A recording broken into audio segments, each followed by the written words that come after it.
ताई, कसं वाटते तुम्हाला? सध्या तुम्ही गोव्यात पोहोचलात आणि आज तुमचा कार्यक्रम होणार आहे, कसं वाटते तुम्हाला? अप्रतिम वाटते.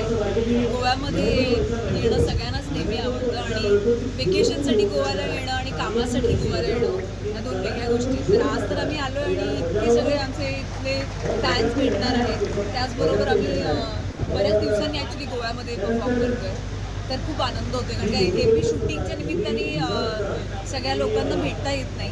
पण आणि कसं आहे की कोकणातली हवा सगळी खूप वेगळीच असते. त्यामुळे इथे आल्यानंतर हवेतला गोडवा, माणसांमधला गोडवा आणि इथलं जेवण, वातावरण सगळंच हे काम करण्यासाठी पण तितकंच पूरक आहे. So we are looking forward to this. आणि आमच्या गोव्याचे जे युवक आहेत, युवती आहेत, त्यांना तुम्ही काय सांगाल?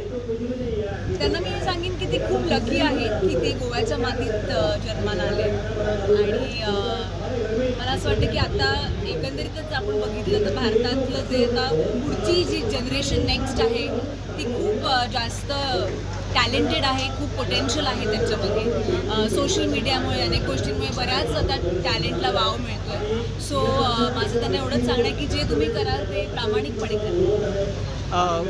कदम दादा, तुम्हाला पाहिल्यानंतर प्रत्येकजण खरं तर आज इथे लोकांना बघितल्यानंतर तुम्हाला कळेल की किती फॅन आहेत तुमच्या सगळं फुल टीमचं.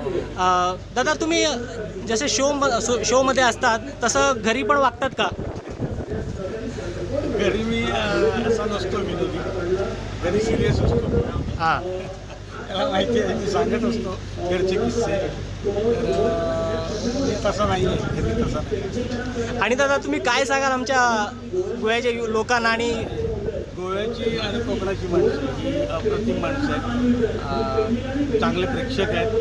त्यांना जाण आहे नाटकाची, संगीताची. त्यामुळे प्रतिसाद खूप छान देतात आणि इथे येऊन परफॉर्म करायला खूप बरं वाटतं, आनंद वाटतो. दादा, थँक्यू सो मच दादा.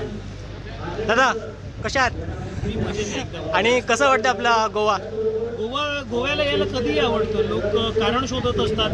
मी तर ऐकलं काही लोक लग्नच गोव्यात यायचं म्हणून करतात, हनीमूनसाठी यायचं म्हणून. पण गोवा इज अ प्लेस जिथे कायम लोक आनंदी असतात. आणि दादा, काय सांगाल आमच्या यूथना तुम्ही?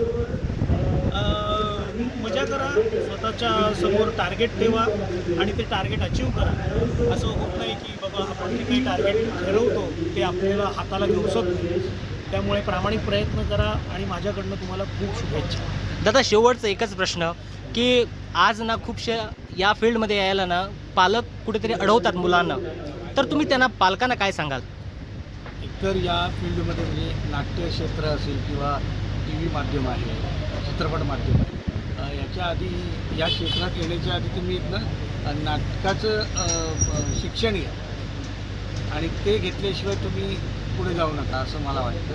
तर त्यांनी पालकांनी आपल्या मुलांना नाटकाचं शिक्षण द्यावं, एकांकिका करायला लावाव्यात, शिबिर करायला लावावं आणि हे सगळं शिकल्यानंतर मला वाटतं त्यांना म्हणजे लगेच होत नाही, एक खूप वर्ष जातात त्यासाठी आणि नंतर मग या क्षेत्रात यायला काही सांगतात. येस दादा, थँक्यू सो मच दादा.